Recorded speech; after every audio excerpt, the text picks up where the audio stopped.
Good evening, everyone. I would like to begin today's event with acknowledgement that the land on which 12 Gates is built is a part of an ancient homeland and traditional territory for the Lenape people. We pay respect to the Lenape people, past, present, and future, and their continuing presence in the homeland and throughout the Lenape diaspora. Good evening, everyone. I welcome all our guests and our speakers today. Shazia Sikandar, one of the foremost contemporary artists in the world today. An inspiration and a trendsetter, I will say this today, that a few years down the road, art history books will begin the introduction to a new movement in the art with Shazia's name. I'm honored to have Shazia Sikandar with us today and Manan Ahmed Asif. Manan Ahmed Asif, historian and writer. For the longest time, Manan was the hidden figure behind Chapati Mystery blog, along with Daisy Rockwell, as known as Lapata and Sepoy. Chapati Mystery blog was one of the pioneer blogs when web blogs first started on the internet that had critical, scholarly, and engaging content with art, history, and literature. Manan is also a South Asian historian, assistant professor at Columbia University, and his just new book came out, The Loss of Hindustan, The Invention of India. So as mostly you know, I'm Aisha, co-founder of 12 Gates in Philadelphia, a space to show contemporary art and other art forms produced by South Asian and Asian artists in diaspora. So the format of this talk will be a conversation. I will propose a few questions to Shazia and to Manan, and we will weave common threads between our works. Shazia Sikandar as an artist, Manan Ahmed as an historian, as an intellectual, and my work with 12 Gates.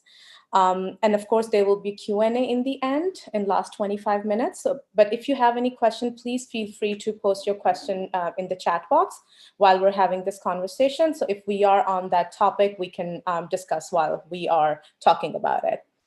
But first, before our conversation, I would like to invite both Manan and Shazia to say a few words about cultural amnesia pushed to the front by historical amnesia, and also pushed to the front by state-sanctioned censorship of the history. It has been happening in India for quite some time, and and happening in Pakistan for quite some time as well. So Manan, I really wanted to invite you to discuss and talk and mention recent events in Pakistan, and also in respect to this book, which I thought when I was reading it, and I'm still reading it, there were so many forgetting moments, like forgettable. So, and also Shazia, while we are on this topic, I would love if you can talk about your book, Roots and Wings, children book. So thank you so much, Shazia and Manan. Thank you, Aisha. Thank you for organizing this conversation. Thank you for your work at your 12 Arts Gallery, 12 Gates, and also for having me be in conversation with both of you. I've had the pleasure of talking to Shazia once before, and so I think it's amazing that we get to revisit that. And of course, what you said about her work is absolutely correct, that this is not just an artist in our midst, but someone whose work is defining how we think about art and art history and art practice. So I'm really honored and delighted to be here. And I want to thank all of the participants and viewers today for giving us their time. I'm sure there are many other Zooms competing for your attention. So I wanted to, just taking up, Aisha, your prompt, say a little bit about what I call in my book, political forgetting, and what you have mentioned as historical amnesia, which is part of the way us academics make our money, is that every year we have to submit some new coinage to our administration. Otherwise, our checks don't start, bouncing. So what do I mean by political forgetting? One of the things that I think is important is the ways in which the nation states, especially in South Asia, contemporary Pakistan, Bangladesh, India, Sri Lanka, Nepal, Afghanistan, have utilized or perhaps weaponized parts of history parts that need to be remembered or glorified, and parts that need to be forgotten or erased or condemned to neglect. And the reason it's incredibly important today, especially as we sit a day from March 25th, which is the declaration of the independence of Bangladesh, exactly 50 years ago, is that there was an academic event at LUMS, Lahore University of Management Sciences, Lahore, and other collaborators, National Institute of Pakistan Studies. And at this event was meant to think through the history of 1971 by prominent scholars, by artists, by figures who have a long, incredibly, I think, prominent record of publishing on the history of Bangladesh, the history of East Pakistan, the history of the subcontinent. And it was a gathering that was organized by early career faculty and young students. And I remember when the word of this gathering first came out a few months ago, just being incredibly empowered just to know that this conversation, this important conversation, Pakistan's role in this, in the oppression and genocide of its own citizens, and the righteous struggle for independence that Bangladesh was forced to embark upon, and its success as a nation state can be thought through together in Pakistan. And what happens is happen after that is what has been happening, I think, at least since 2010, which is the space for dissent, the space for conversation, the space for dialogue has been slowly but surely constricted, erased throughout the state.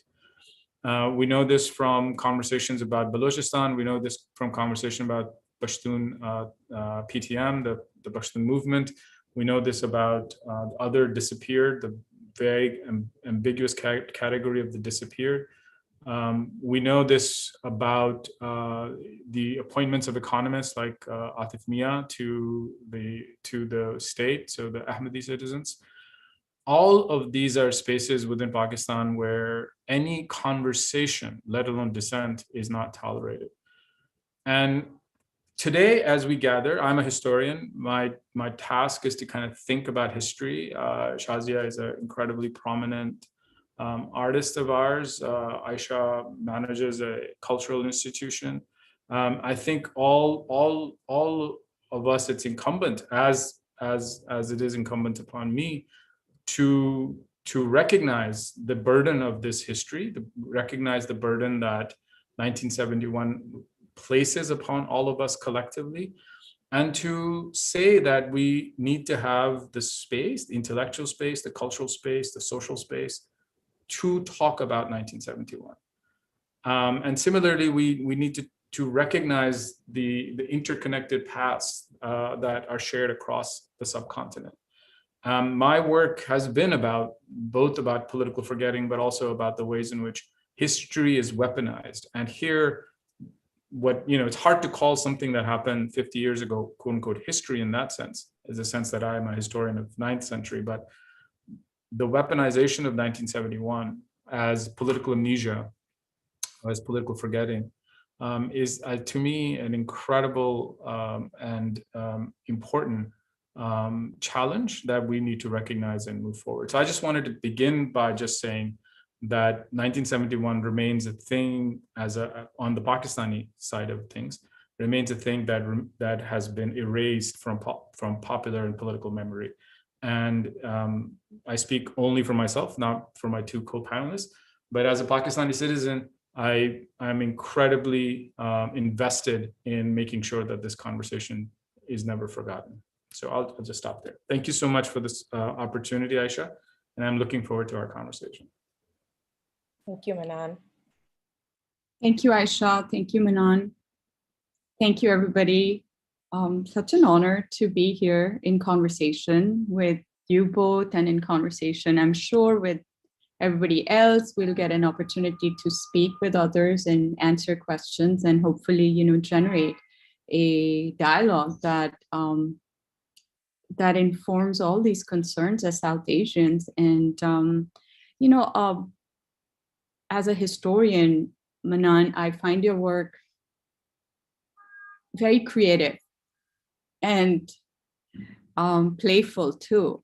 And I've always seen how I engage with art has been very much like a kind of investigative and looking into the archives and trying to understand like how to engage with a visual canon, which is, say, Central and South Asian visual traditions that don't sit very neatly and comfortably in the lap of Western art history.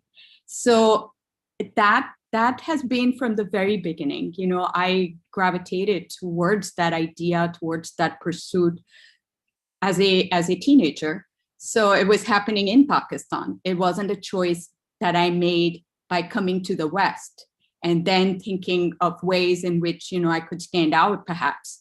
It was neither, so then already as citizens of Pakistan, one was very aware of very limited understanding of our visual histories.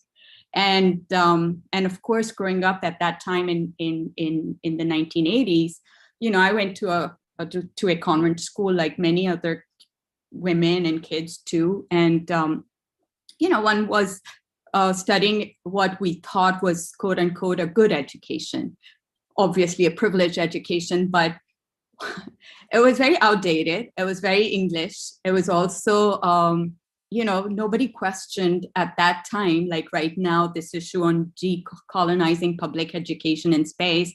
Like, I don't recall us questioning why we were studying something that was not applicable to us, to our identities either. So that's where I started to sort of understand how, sorry, it's very noisy here. I think I'm going to go close some windows also. So if you excuse me, but we are fine. We can hear you. Fine. Okay. So that's where already it's a given that, we have to piece together kind of this idea of a autonomous Pakistani identity of sorts. And even questioning that or talking about that was never simple.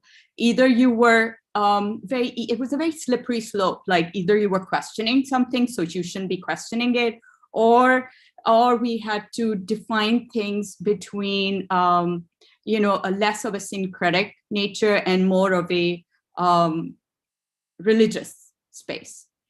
And that also informed much of that early understanding, especially pre-internet and limited to certain books that might have been available. So I kind of wanted to just share that and share my screen if you don't mind.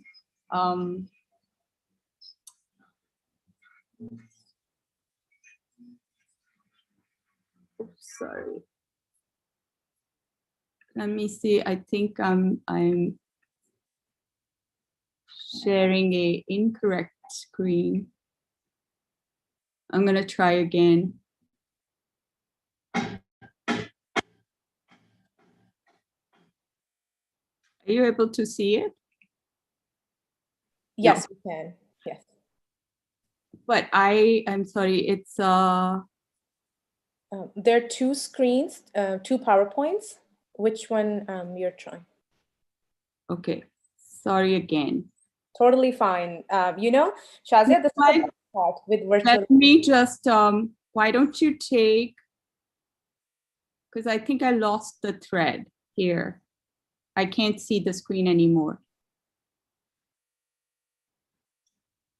No problem at all. We can come back. Why don't you take over? Absolutely. And in the meantime, I'm just going to close the window also. No problem. No problem. Bothering me too. Okay. Thank you, Shazia. Thank you, Manan. This was beautiful. And so three of us discussed, Manan, myself, and Shazia, we discussed this talk a few days ago. And based on that, Manan came up with the title. chasing Chilawas. So for our audience, and I think for our own conversation, I would like to ask a basic question. What is a Chilawa?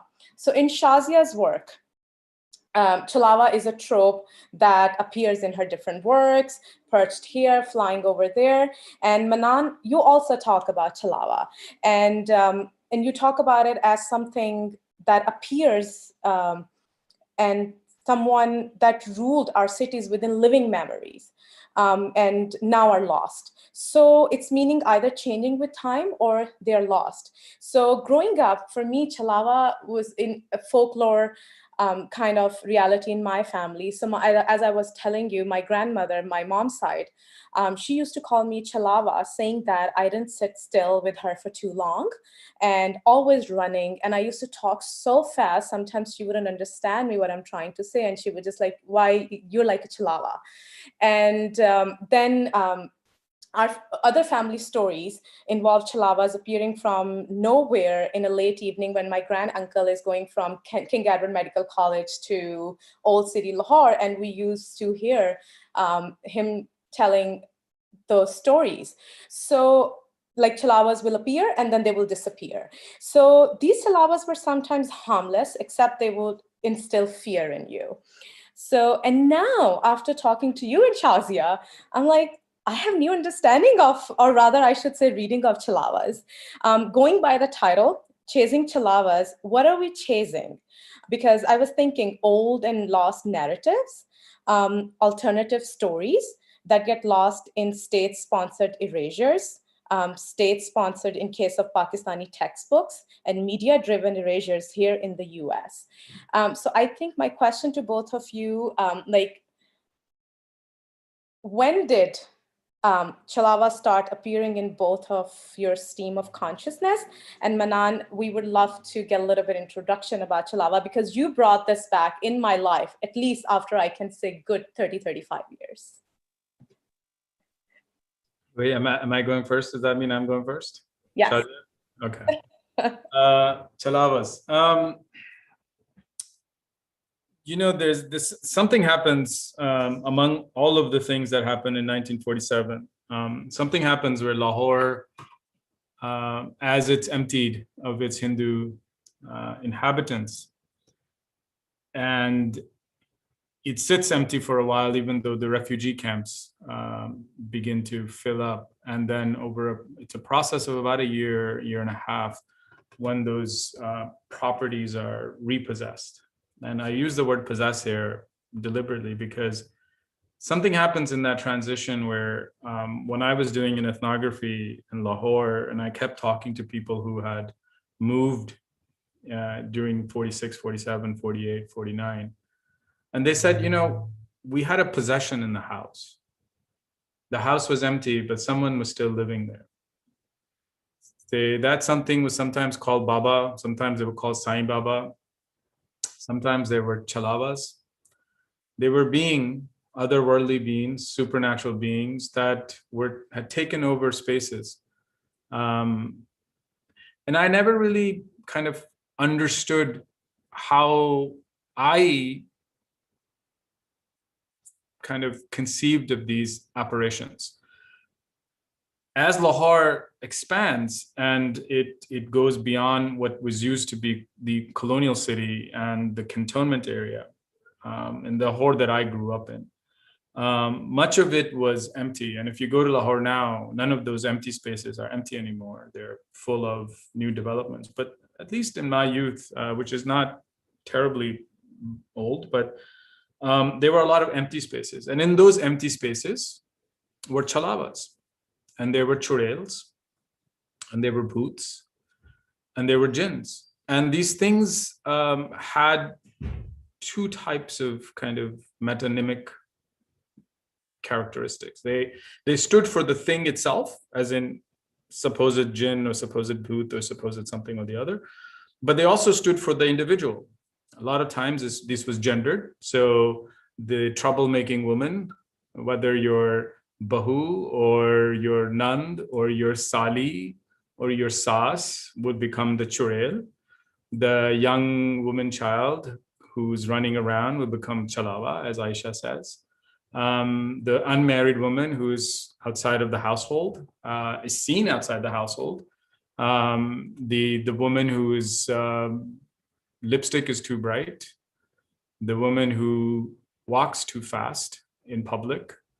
So the stories that I've collected do both things simultaneously. They're about these worldly figures, as one could say, and they're about these otherworldly apparitions simultaneously. So Chilawa, more recently, if people have been more plugged in with Pakistani popular culture, would know that there was an incredibly popular book called Chilawa, which has been televised recently on one of the cable channels, about possession. So Chilawa is now basically kind of a poltergeist in contemporary culture, but that's not how it used to be 30, 40 years ago.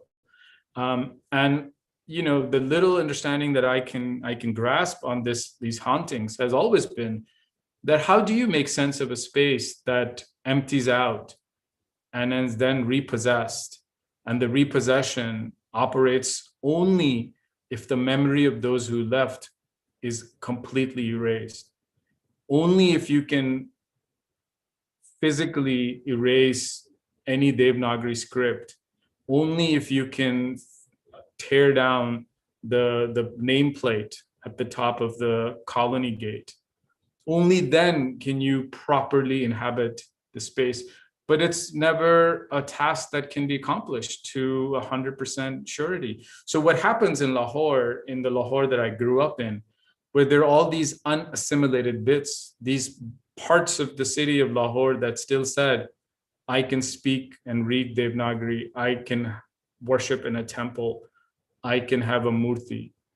And those bits are like these chalawas and churails and bhoots and jinns, these stories that can be read for what they are, but they also, I think, are a deep, deep, deep trauma that is in the soul of the city. And when I first encountered the Chilawa and Shazia's work as this figure that seems to be moving but is still, I think that's what I saw in her work. And I don't know how she conceptualized it, but to me, it was that metonymy, that standing in for two things, the thing and the thing itself, that I was reminded of. So if the chasing Chilawa for me as someone who's a historian, it's really how do we imagine this past that refuses to be erased, even as is no longer retrievable.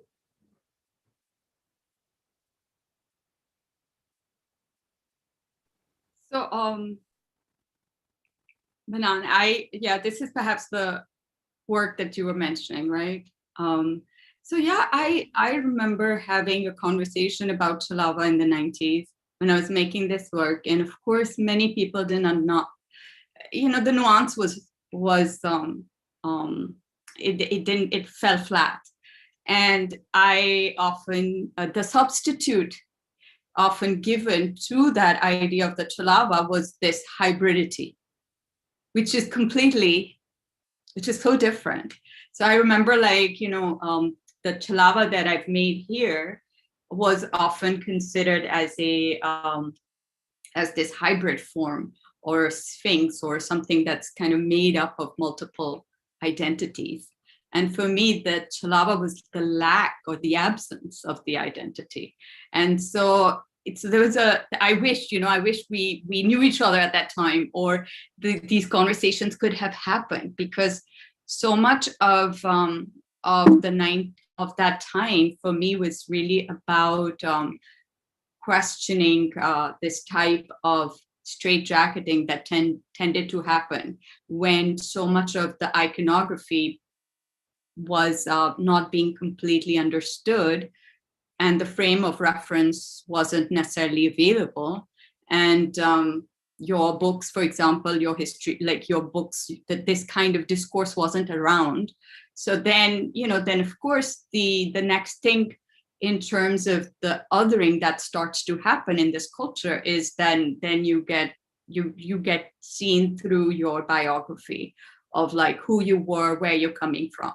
So even when so I wanted to also mention my sort of use of this concept of Chilawa, like these types of books, the drawing room books, the coffee table books on Islam or on Indian art, like very expansive but sort of problematic categories within them, where I felt like these little these representations, whether they were of course the paintings, there was always a section on miniatures, but sometimes on ceramic, sometimes on the metalwork, sometimes on the crafts, and all these sort of categories that were very ethnographically often contained within these chapters. And the more I looked at them, the more they started to look as if they were little monsters and that could be animated, or if these ghosts, if they were alive, what, how could, what was this line between the animate and the inanimate, and maybe infusing them with some kind of a creativity, I could allow them to step outside of those chapters and kind of crawl out of the books and inhabit a world of their own choice and liking. So that's this sort of like that, these are the drawings that started to emerge from thinking of these things in a creative way, because I was also wanting to think of like, how does an visual artist come up with language that is that can be like language, that can be a lexicon, that has the beginnings of that at least. And then as I develop those forms, they can become either embellished, or they can take on more of the character. So almost like the beginnings of that language start to emerge by questioning these concept of expunging and lack of data, or the lost archives, etc. So in a sense, it's a very interesting parallel to your current book too, in terms of who gets to express what is history, right? Like, it's so much is about power. So even in this painting, on the right, the Uprooted series, I made these when I was in Texas. And even at that time, I was like 2 years into the US, and I recall there were so many different communities, and Asian communities meant Philippines, from Vietnam, from Pakistan, India, Bangladesh. There were multiple ideas percolating. So it wasn't this idea of one kind of what was this hybrid identity, and then also what was the fallacy between assimilation or lack of it, like who gets to be an assimilated citizen? Is that like the performance of English, or is it you have to speak English because that's like because you need to communicate? So like all this performative nature of identity, also in terms of how one's image is being played out and perceived in the larger, broader culture. So this Uprooted series was about looking at the representation in this one in particular, where I got rid of Krishna and kind of took the idea of Radha, and then because and how how do you create the apparatus of feminine power was what I was imagining, where the characters that come to play in are either the ghost, which is sort of the ghost-like figure, which is the Chalawa, and then there is literally she's holding on to that character that can't be pinned down. And from the stories that Aisha was also sharing, it was quite similar. Like, I remember Chilawa as being somebody like who comes in so fast, goes in and out so fast, a very transient idea or character or person that is hard to pin down. So and then there was this persistence of this image of the Muslim image always in terms of the concept of the veil. So I was like, if there's going to be an undoing of the Chilawa, or the only way, so I was playing with this kind of irony in it, was like, you know, putting this kind of tattered idea or a kind of a sketch or a quick sketch on the head, like that's the undoing of the Chilawa. So that's where the hat is. And then that but even early, like even in the scroll painting, which was the thesis work, you know, there is a ghost-like character. This character that is in the work is almost it's, you never see its face, but it's present everywhere. So this notion of the Chilawa, I think, is deeply embedded in of course in these histories in Punjab, for sure. I mean, thank you. I mean, just this scroll painting, again, these interior spaces, right? How incredible this presence and unpresence is, right? Even in your work, these fleeting figures that you paste, you've you know, both in the kind of lower left and here in the kind of center left.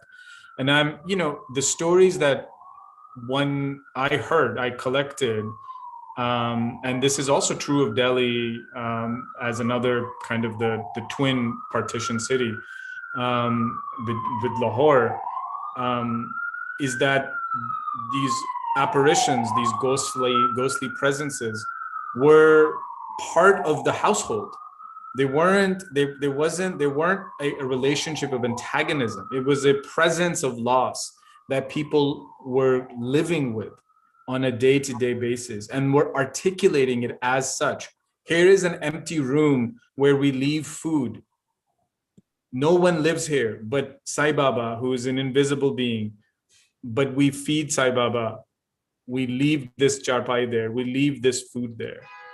And so that emptiness, I think, which is the Chilawa, which is this kind of spectral figure that's haunting, is so, I see it all over your work, because I see that even as you're kind of articulating yourself within the diaspora as someone who's kind of building and contesting, and you know, the identity that the kind of the host nation here, US, is enforcing upon you as a Muslim, especially I'm sure after 9/11. But I think this figure of the kind of absent signifier is so important in your work, and it's so tied in my sensibility to Lahore, which is why I keep gravitating to the significance of Lahore to your work, especially as you're kind of thinking about the presence of the Chilawa or the unabsence. Yeah. And Manan, you're so right. Like finding a common identity in itself is problematic, isn't it? So, conformities are sanctioned by states all the time, and over here by mainstream media also. So finding this hybrid identity and the Chilawa in your work is so refreshing, Shazia. That. Yeah, you know, like the nature of the hybrid identity is so overrated. It's like, it's the same thing as like taking one of those available hyphenated identities. So first, you know, I found myself kind of battling it and confronting it and questioning it.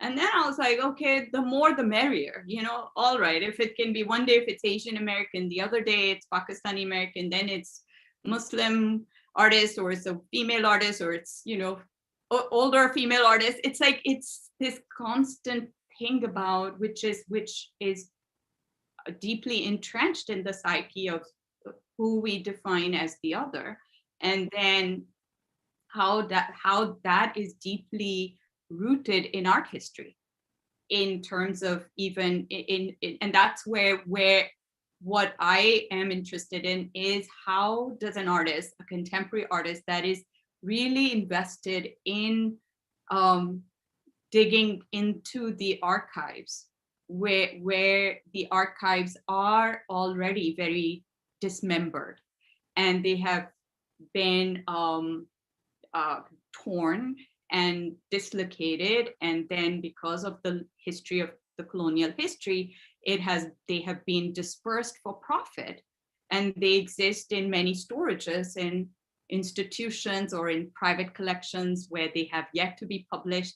And that's where the trauma of understanding of all of that started to emerge. And it was not that simple that just because one was Pakistani or one was South Asian that I could, from America, go to India to look at some of the collections that may be there. So, so then again, how do you come to terms with those divisions also, where outside you're representing a much more plural idea of South Asia, but in reality, it's not as simple as me just going to India to study some of the archives there either. At many times when I've tried, I either have not been able to get the visa, or it's always been very discouraging.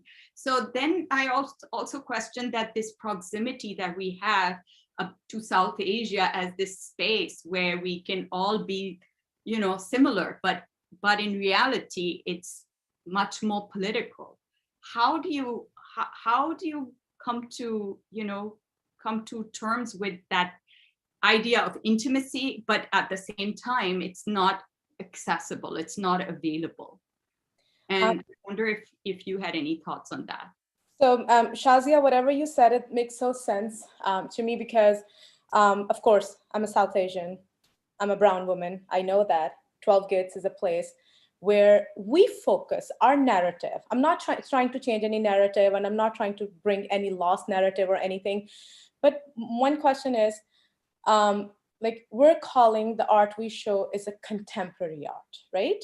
Contemporary art from South Asia, contemporary art from Central Asia, contemporary art from Minasa region. So our thing is, when we are with curators, when we are with artists, we're trying to focus on contemporary art, and we can talk about ethnicity, logic, all those questions later.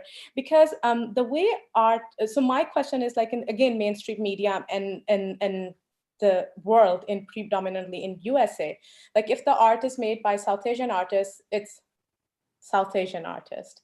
If it's done by a Black artist, it's either African American or Black artist work. And if there is a show like where all women are participating, it's a women artist show. And here we go to a gallery and there's a white male artist, and the artist, it's not, and the gallery is talking about, oh my God, it's a contemporary art. So I really want to talk to you and Manan about this, like, how I am having struggle with that. And so how do you see this struggle? And Manan, I know you probably don't have that experience much with, like, going to galleries and listening to this, but I would love to really want to get some insight from you and Shazia. So this is like my Chilawa movement to bring that narrative back. Let's put it that way. Yeah, I don't know what gave you the impression that I do not go to galleries and listen. No, I said not too many, maybe white galleries. That's what I said. Oh, white galleries. Yes, Oh, yes. yeah. Of course you go to no, I mean, I think, it's kind of interesting that, so the market as it exists, in which, whatever is deemed to be worthy of collecting or worthy of selling or worthy of being put as valuable, in the academy, it's a Chilawa. The market is a Chilawa in the academy, so we put different kind of veils on it. But in a gallery space, you're a lot closer, and obviously Shazia's work itself is things that are being purchased and valued. But what you said, I find very important, and I want to kind of just reiterate as how artists from the subcontinent, when they enter the kind of a marketplace, whether I'm imagining more in US, I don't know if a South Asian identity is available to them. I suspect not. I suspect Pakistani versus Indian specific nationalized identities. And then perhaps, as Shazia mentioned, in the ways in which her art has been talked about or labeled, a Muslim artist, although of course a Hindu artist, I've never seen that category. But that's because Muslimness creates its own exclusionary state. But what you said about how artwork that enters a gallery space or a marketplace, that prospect of how to kind of frame it, right? So how do you frame the artist, but how do you frame their work, and what language is available to, what Western art theory is available to make sense of it, or what political history is made available to make sense of it, are so important. And I actually am really curious about how do you do this work that you do, Aisha, in kind of advocating for contemporary art, while all of these pressures of how an artist does not get to be understood on the terms of their own art practice, but rather has to be slotted into various kinds of bifurcations, as Shazia was mentioning, even just in her career. So Manan, I think I must say being in Philadelphia helps a lot, because we're the only one who are doing it, right? Predominantly showing artists from South Asia region. But for the longest time, like, of course, we have been around for 11 years, but when we started, for the longest time, South Asia was related to very much to Indian artists, right? And that struggle was there for an organization, for an institution, and for myself as well. Like, no, there are South Asian, there are artists from Bangladesh, there are artists from Pakistan, there are artists from India, there are artists from Kashmir, there are artists from Nepal, like, from Sri Lanka, like, name the whole South Asia region. So that constantly battle with me and with the language, like just the narrative. But I think after certain years, I think I can say that I have kind of achieved it a little bit. Like, I can now talk about South Asia as a whole. And it is difficult, but my plan is to keep showing work and keep calling it a contemporary art. I think that's what I am going to do. And I think the other thing is, sometimes I take help from curators. I must say that. Sometimes I feel like if I cannot be there, because as an art administrator and as an, promoting art, sometimes I work with curators who work closely with the artist in the space that I'm interested in. With the identity of artists, it is difficult to get reviews in mainstream press, but now with blogs and other media coming up, so it is much better. So, like, to kind of sum up your question, it is not easy. It is difficult. And any news coming from that part of the world makes it a little bit more challenging. But why I say Philadelphia, I hope my Philadelphian folks are here on this talk. I can say that. I find it very easy to speak to people here. Like, the intimacy level is here because the place is small. I cannot be everywhere, but I can be most of the places and I can talk to them. So did I answer your question? Yeah, absolutely. Absolutely. No, I think that's very interesting, that the last point, especially about Philadelphia, just to kind of think about space. I obsess about spaces, but, it reminded me of the conversation that Shazia, when I visited you in the gallery in New York for your latest show, when you were also talking about how the kind of, that show was such a kind of important part of how you were able to, I think, if I remember you correctly, for the first time kind of show the diversity of your talent, and in terms of the different materials and different ways in which your art practice has developed over the years. And I don't know if you want to talk a little bit about the gallery show that we saw, or I saw.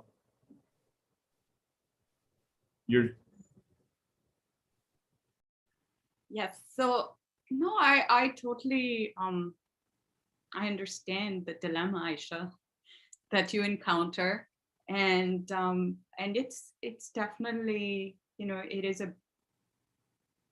at that ground level, it's a big deal. It's there. But the other thing is that only in the act of doing do things change. And of course, things have changed, and they haven't changed that much either. But there's been quite a big shift from, from the early mid 90s that I found my work, kind of what the types of things that I encountered, and versus how the art world is definitely shifting right now, during and post COVID. There's going to be another different shift altogether. So so these representations are incredibly significant, but at the same time, I think it not evens out, but it definitely, you get opportunity. It's a cyclical nature, I've noticed, where even now, just to highlight that this current show that I have, which will open at the Morgan Library in June, came about because of the book. So there was this book that you can see. That the book idea was got initiated because of the desire that I had, as well as the frustration fueling it, that so much of the work was always written from a very from a perspective which was incredibly about hybridity, about this sort of phenomena of the 90s, where we were encountering a change or a shift in the global art culture, or the beginnings of it.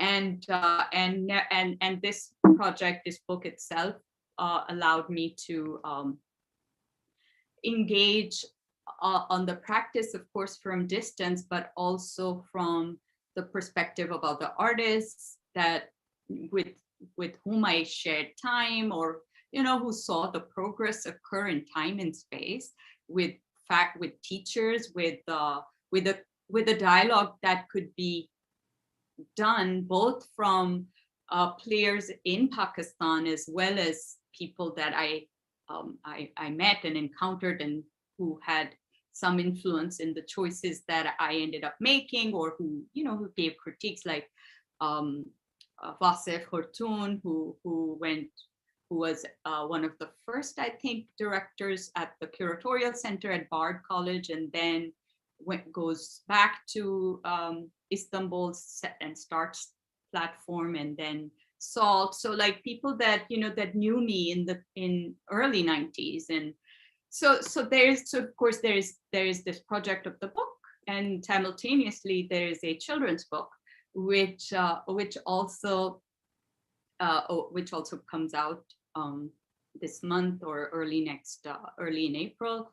And here also I was able to kind of put forth a story that was as much as I could recall, which was growing up in a multi-generational house with grandparents, uncles, aunts, cousins, and kind of a freedom that one had at least before one was 13, of running around and being a tomboy and keeping pigeons, and sleeping outside on charpais and with the grandmother, and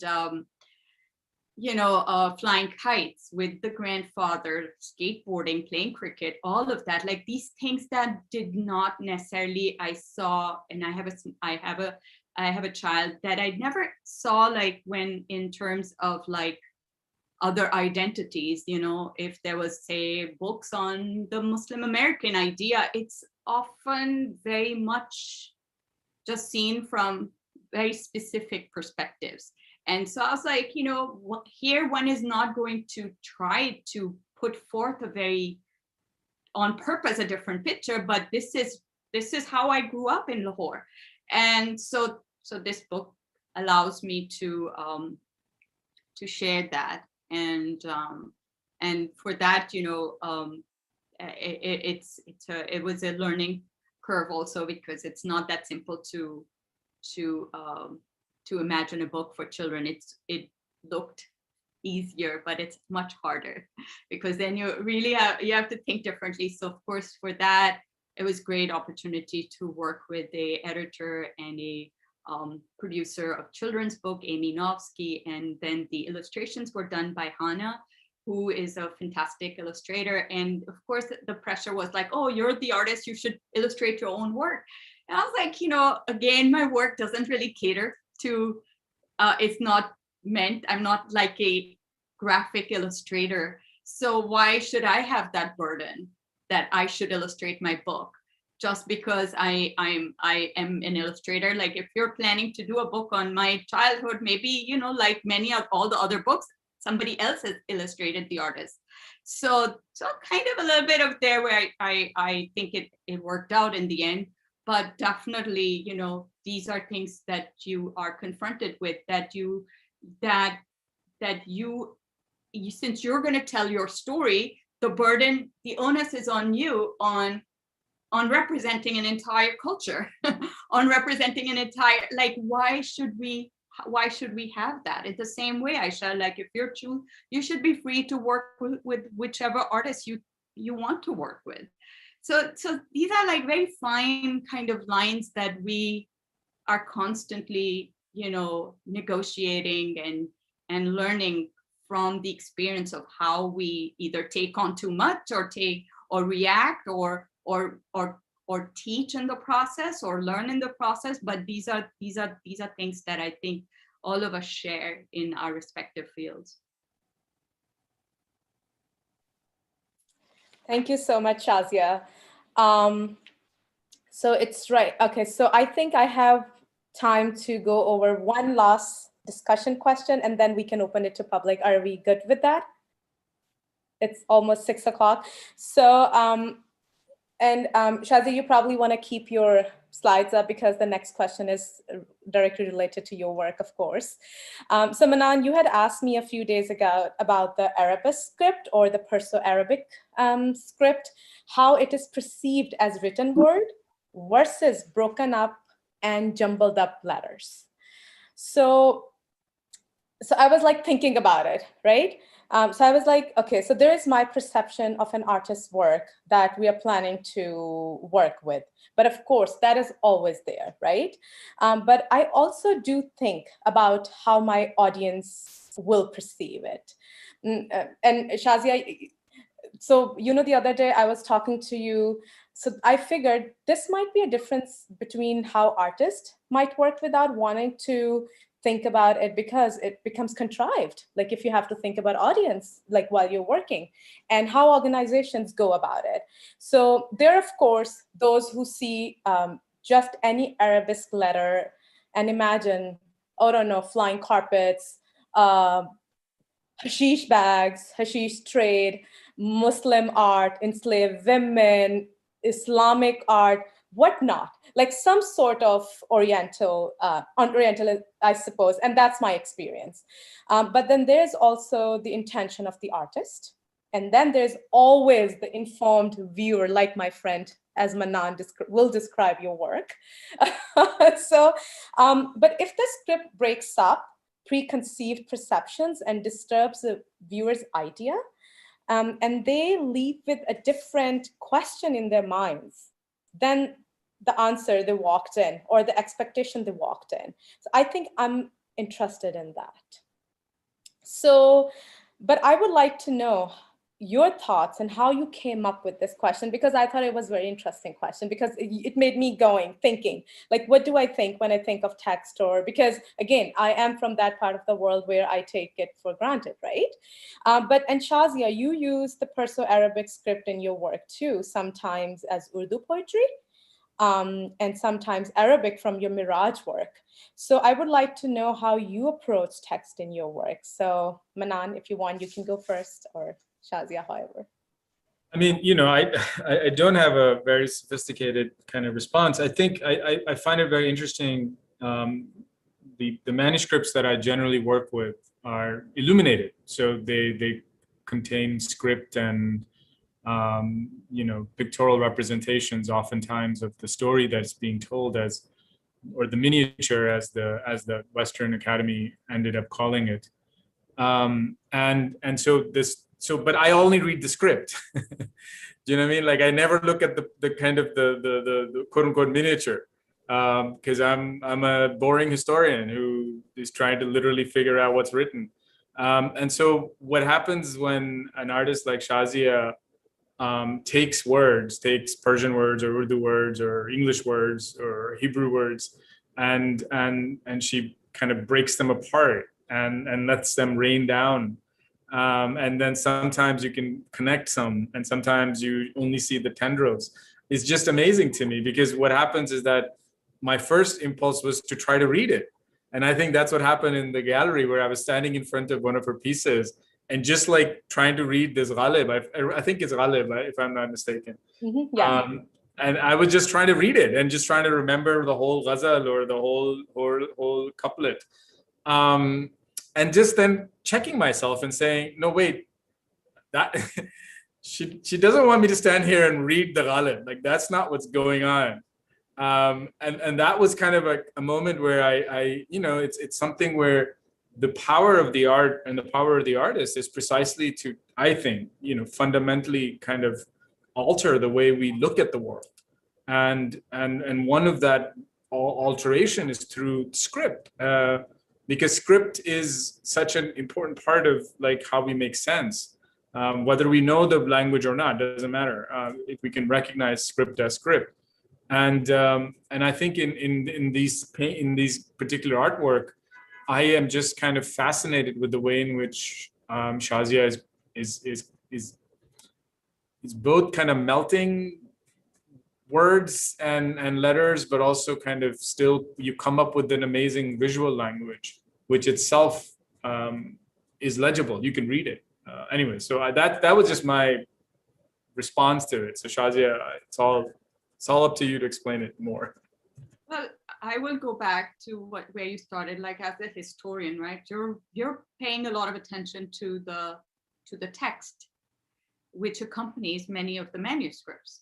So like, for example, since I have this image here in the PowerPoint, the Gulshan-e-Ishq volume, which is at the Philadelphia Art Museum, it has almost, I don't recall how many, but definitely over 3,000 verses in Dakkani Urdu.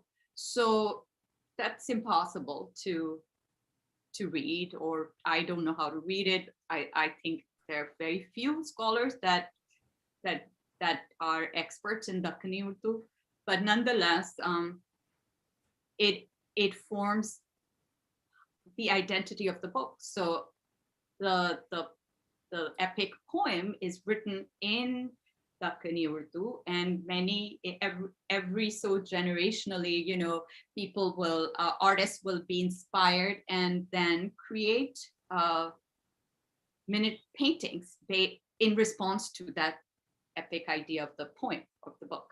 So when as a contemporary artist, when this artifact is now present in the collection at the Philadelphia Art Museum, and it's like, oh, here is a historical artifact, and how can we make this come to life, or how can a contemporary artist engage with it? So I had to really think of the provenance of the object. I also had to think of who gets to tell the story of which accompanies the visual data. And if there is no translation available of the 33,000 verses, the synopsis that the museum will give me, which is a page-long synopsis in English, is that how we will say that's the story? Is that the defining idea? Isn't that what we're questioning? Who gets to tell whose story? So, so there was a great opportunity for me that enticed me, that I wanted to take on this project and think about it, because it would make me think outside of the box. It would push me to also question and try to understand, how do I knit a story of the visuals? That there are 90 plus paintings that are in the book, which happens to be intact. So many of the Gulshan-e-Ishq manuscripts have been scattered. So in some other places, like the Aga Khan Museum in Toronto, they have some beautiful folios too from another Gulshan-e-Ishq, and they have been torn, so they only might have a few of them. Anyway, that's one way of thinking, that the text is always there.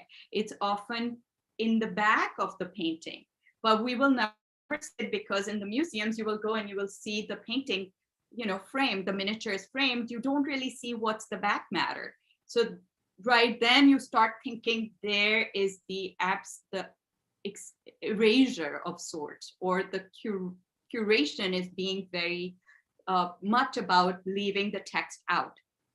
So when you start thinking of it in this way, the idea of engaging with the text becomes almost political a stance. And that is something that I've played with in many ways throughout my work, even where, so all of the oftentimes the reference to text is very precise. It's there for an intent, and it varies project to project, idea to idea. Here, referencing Ghalib's phrase for a project I did, which was about migrant labor in an abandoned theater in Sharjah, in Khorfakan. So here, so this particular phrase that translates as the cypress without is still, though the idea of freedom, like though cypress is free, but it's still held captive to the garden. So this idea of where is individual freedom, things of that nature that often I played with. But here, some of the really early works I think came about because I wanted to imagine the idea of reading the Arabic text that almost all of us that grew up in the Muslim countries where we don't speak Arabic, is this familiarization with the visual nature of the Arabic, right? So like the ability to recognize and read it fluently without, not necessarily, in my case, meaning came much later when I was either reading it in English or later in Urdu. But the early childhood experience was to develop a relationship with the visual dimension of the Arabic script. And it's a very kinetic experience. It's again about the Chalawa steps in here too, in some ways. Then this piece on the right was where I was kind of looking at the root word of breaking something down, like cutting it up.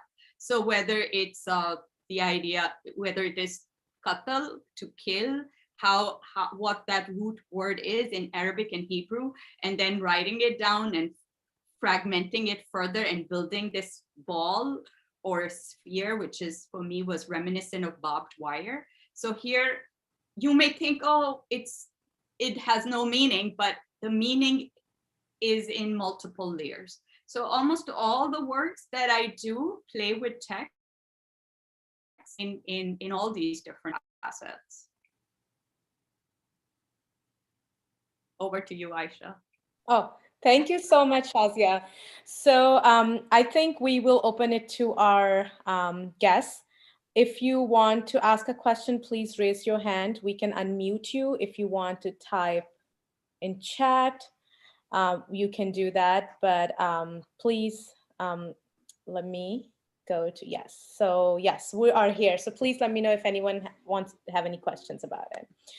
So Shazia, your work at Philadelphia Museum, my interaction with that piece when we had a ceremony unveiling before the museum South Asian galleries reopened. Yes, this piece. So this piece is very close to Temple Hall, like if you're in a museum. And so I went to see this, and then I went to Temple Hall, and all of a sudden I hear Ali Sethi, his alap. I'm like, what is this? Is this deja vu? Is it hallucination? What's happening? I'm in Temple Hall. There is some Ahmed. What's happening? So it was, I think, one of my most wonderful experiences, when you really in a space and you don't expect it. It was beautiful. I don't know if I ever told you, but that was my favorite moment. And Ali Sethi, of course. Yeah, sure.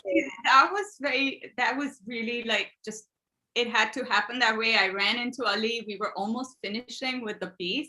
And I was like, oh my God, this is, let me connect him and Duyan and see if they they can connect, and they did immediately. And I think within a week, we had recorded the score. Oh my God. It just fell in place.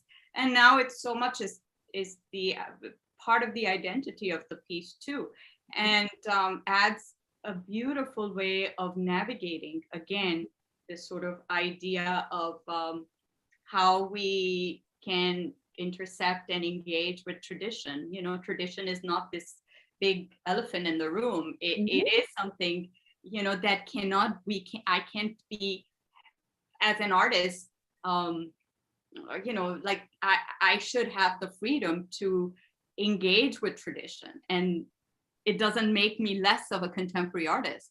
And to question who is the one who gets to define what is this concept of tradition, right? And to sort of question that just because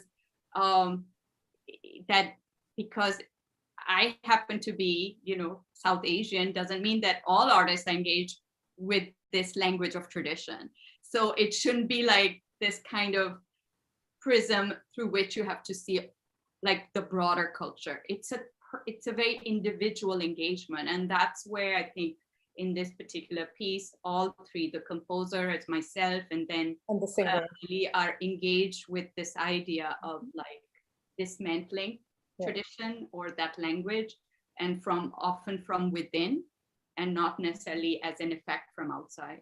Yeah, it's a beautiful piece. If you're ever in Philadelphia, friends from outside Philly, please come and see. And I think Dale is on this chat as well. I'm pretty sure she's one of our guests today. So Shazia, I have one question from Zaha Chima.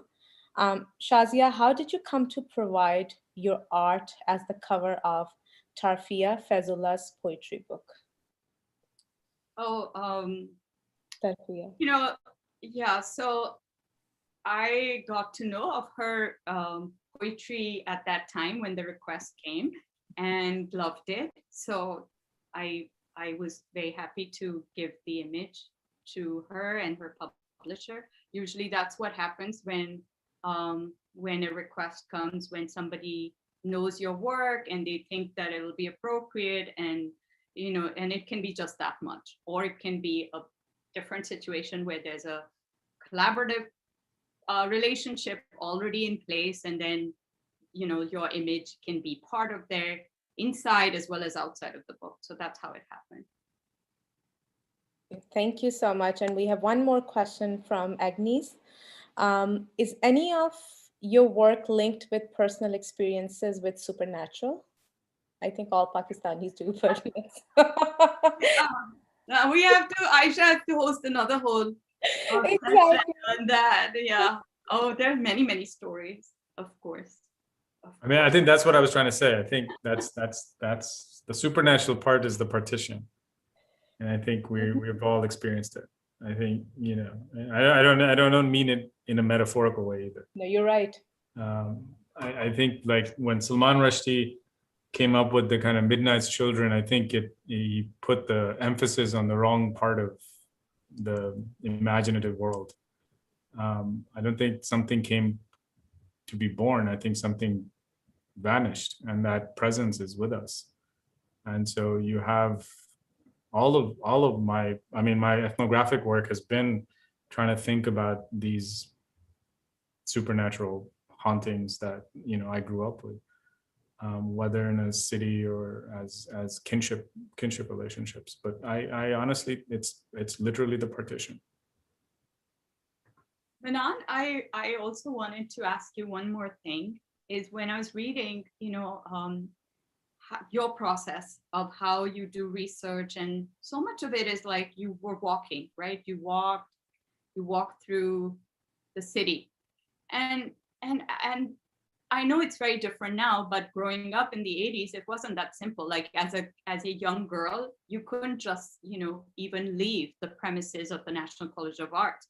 You could for here and there and with a group, but as we mentioned in our last conversation, we used to get locked. The door would get locked at the Kinnaird College for women. You were physically locked inside till they would open at 11 or noon or whatever. And so this idea of like as if the gender issue, like as a female, one would never have that type of freedom and luxury to to experience and walk around and understand and get the sense as an anthropologist of the city. And that for me was a huge issue of like, not being able to experience Lahore the way as a man would be able to. No, absolutely. And so I come from a lower middle class family, which aspired to middle class, which meant that you behave as middle class does, which means you're not on the street. So even as a young man, as a boy, my exposure to the street was through this kind of idea of genteel behavior, which did not include bazari, calm. And both of us, maybe Aisha, you as well, our formative experiences were under Ziaul Haq, which was another form of kind of urban seclusion / curfew And trauma. and that organized our day to day. So I remember very well that the not only was that the spaces outside were gendered, and the idea of mobility was gendered, against women stepping outside. So my mother insisted on driving her own car, insisted on having a car, insisted on learning to drive, and insisted on going to the market herself. And I would sit next to her in the front seat. Now she's a short lady, and she has what we call in America a lead foot.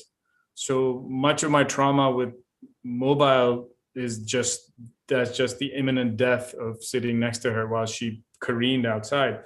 But for her, against the will of her family, her brothers, but with the support of my father, who was not living with us, for her, that mobility, that ability to go outside, to take care of her own business, to drop her kids to school, to pick her kids from school, was something that I did not see anywhere else in my kind of circles. And for her, it was incredibly important, that mobility, the idea. So when I began to kind of walk in Lahore or see Lahore, is because of her direct example, or her the way she went through the city is the way I went through the city, as in I followed her in that sense. But even then, and perhaps even now, I find that to be a very scarce position. Women driving themselves, conducting their own business in that way, in the public sphere in Lahore. Yeah, definitely. I feel it acutely every time I go, and there it's and even given whichever year one returned to, whether it was not safe or whether it was cumbersome, but even at times when literally there's fewer and fewer women walking around, and then just the act of it was so laborious and so much more dramatic than need be, and that it just kind of is a very unfortunate situation where it sort of divorces you from the joy and the experience of the fabric of being part of a city and a part of an environment, and wanting to experience it from that space where for me walking is really critical. Like I walk everywhere, and in that walking I kind of I think and ideas come to me, and it's a meditative ritual, and even like choosing to go and visit some sites in Lahore, and then at the Shalimar Gardens, still in having such a hard time, kind of taking all of that in the type of like leisurely space, and regardless, not even being dressed in, when I'm in Pakistan, I never wear jeans. I'm like always wearing shalwar kameez and dupatta and all of that. But even like that, you just don't have that freedom. So that was always that was something that in the formative years was why I started to focus on the aperture, the armature, the space, the domestic space, as not just the idea, as a as an apparatus of power, and then, you know, how different levels of feminine power and what is feminine labor, that's all about the house, and how that can kind of, how you can start seeing the class structure there too. But those were choices that one ended up making because of these other physical limitations. Mm-hmm. So, right. So, Manan, there's a question for you. Somebody's paying attention on your background. So there's a question from someone for Manan about the Mughal-e-Azam poster in the background. What are your thoughts on the erasure of history happening in the ending? Anarkali might not be a real character, but the more generally acceptable ending would be that Anarkali was buried in the tomb that is in Lahore. But here we had Akbar shown to be a kind king, changing the story that Imtiaz Ali Taj wrote to serve a political purpose. Right. Yeah, that is the plot of the movie. Absolutely. You know, it's the movie is I think an important artifact of the process of writing my books, mainly because it allows me to kind of think constantly of exactly what the questioner is referring to, which are these processes through which history is erased, reimagined, retold with a lot of beauty and pomp and circumstance, and which is I think also part of Shazia's work in an incredible way. The way in which the you know, the art practices of the 16th, 17th, 18th century are reimagined, as she was talking about the Dakkani piece that's in Philadelphia, which I must admit to be one of the people who has had the opportunity to read all of it. But that work is incredible, and to have it like be part of an artist's kind of rethinking is just so important. And Mughal-e-Azam, K. Asif's Mughal-e-Azams is absolutely a artifact that like that. Yeah, thank you. Thank you so much, Manan. So Shazia, there is a question for you. Can you explain, from Kiran Vaswani, can you explain the importance of scale in your work, considering your classical training in miniature? And can I read Durba's question as well? So it's about your work. So I'll read both. But if you want, we can separate them. It's up to you. Sure. Okay. So thank you all so much for this beautiful conversation. Thank you for being here with us. Shazia, I wonder if you might speak to the theme of freedom in your work and what it means to think about liberation now, today, in this painful and isolated present. I see it so much in the birds. We see it in this image here, in the animated movement of your images, in the projections you make, in the women you imagine. So these two questions for you. Yeah, I think like all of us, right? I am also, you know, I'm looking at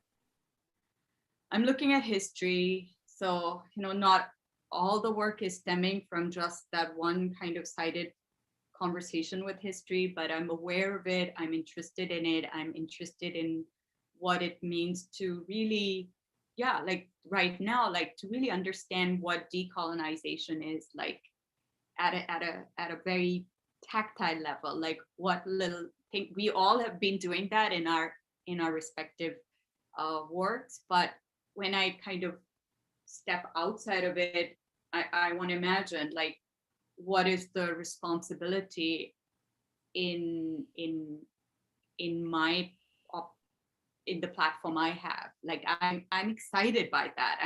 So it gives me that kind of freedom that I can imagine history with a little bit more freedom than perhaps Manan would be as a historian. So as a visual artist, I can you know, come up with reimagine or imagine things that may not necessarily have happened. So that's how I derive this idea of freedom. But in terms of like, you know, I also think things that inspire me is collaboration. So oftentimes how to let other people's voices into the work, and how to, not be let go of control and see how that will shape the direction. That vulnerability, to be vulnerable in public space, and and kind of experiment all the time. Not all experiments reach perfection, but that process, the process of always learning, that for me is freedom, that I mark as such, that's a freedom an artist has, where your work is never done.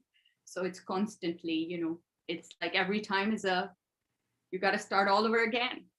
So that for me is freedom. Thank you so much, Shazia. Actually, next question is wonderful, and it will bring you and Manan back a little bit to Chilawa. Let me read it. So my daughter who is pursuing, this is a question from Jyotsna. My daughter who is pursuing MFA at PAFA introduced me to Shazia's work, The Concept of Hybridity, and Professor Homi K. Bhabha. Have you had a conversation about hybridity with Professor Bhabha, the professor? Yeah, like I think generations ago.